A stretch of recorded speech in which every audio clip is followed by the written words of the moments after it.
శ్రీ గురుభ్యో నమః. శ్రీ మహాగణపతే నమః. వరఫలాల కార్యక్రమానికి స్వాగతం. మే 5 నుంచి మే 11వ తారీఖు వరకు చంద్రమాను అనుసరించి గోచార రీత్యా ఈ వారం ద్వాదశ రాశుల వారికి ఎలా ఉండబోతుందని చూద్దాం. తదుపరి రాశి వచ్చేటప్పటికి మకర రాశి.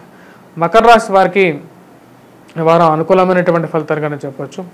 వృత్తిరీత్యా వ్యాపార రీత్యా కూడా అనుకూలంగా ఉంటుంది. తృతీయంలో రాహువు కుజుడు కలిసి ఉన్నారు. రెండు పాపగ్రహాలు. పేరు ప్రఖ్యాతులు సంపాదించగలుగుతారు. సంఘంలో గౌరవం గుర్తింపు పొందడం అనేది జరుగుతుంది. ఆరోగ్యపరంగా కొన్ని అడ్డంకులు అనేది ఏర్పడతాయి. చతుర్థంలో సంచారం చేస్తున్నటువంటి రవి అంత అనుకూలమైనటువంటి ఫలితాలు ఇవ్వట్లేదు. తగు జాగ్రత్తలు తీసుకోండి. సెల్ఫ్ డ్రైవింగ్ విషయాల్లో జాగ్రత్తలు అనేది ముఖ్యం. వారాంతంలో కొంచెం అనుకూలమైనటువంటి ఫలితాలు ఎక్కువగా ఉండగలుగుతాయి. పోటీ పరీక్షల కోసం ప్రిపేర్ అవుతున్నటువంటి వారికి అనుకూలమైనటువంటి ఫలితాలుగా చెప్పవచ్చు. మరి అదేవిధంగా ఈ రాశి వారికి వచ్చినప్పటికి గురువు పంచమంలోకి పోయినప్పటి నుంచి అనుకూలమైనటువంటి ఫలితాలు ఎక్కువగా రాగలుగుతాయి. పేరు ప్రఖ్యాతులు సంపాదించగలుగుతారు. సంఘంలో గౌరవం గుర్తింపు పొందడం అనేది జరుగుతుంది అన్నమాట. ఈ రాశి వారికి గురువు యొక్క అనుకూలత అనేది బాగా క్రిటికల్ ఫ్యాక్టర్గా చెప్పచ్చు. సంతానం గురించి ప్రయత్నాలు చేస్తున్నటువంటి వారికి ఎక్కువగా అనుకూలంగా ఉంటుంది. అలాగే అదేవిధంగా వ్యాపార ప్రయత్న సంబంధితమైన విషయాలు లాభించే విధంగా ఉందన్నమాట.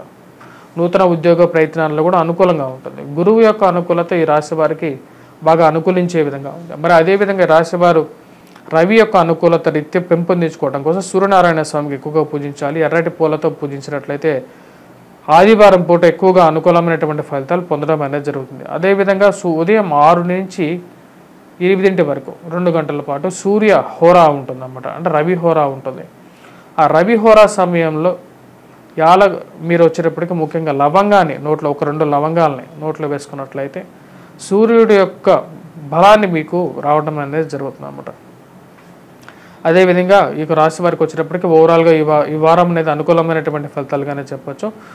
రాజకీయ రంగంలో పనిచేస్తున్నటువంటి వారికి మంచి అనుకూలమైనటువంటి ఫలితాలు పొందడం అనేది జరుగుతుంది.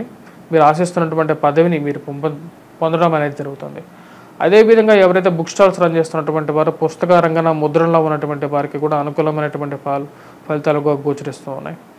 స్టేషనరీ షాప్స్ రన్ చేస్తున్నటువంటి వారు, కాఫీ టీ హోటల్స్ రన్ చేస్తున్నటువంటి వారికి కూడా అనుకూలమైనటువంటి ఫలితాలుగా చెప్పవచ్చు. ఈ యొక్క సంవత్సరం నుంచి ఈ వారం నుంచి వీరికి ఎక్కువగా అనుకూలమైనటువంటి ఫలితాలు పొందడం అనేది జరుగుతుంది. దానికి ముఖ్య కారణం వచ్చేటప్పటికి గురువు యొక్క అనుకూలతగా చెప్పవచ్చు.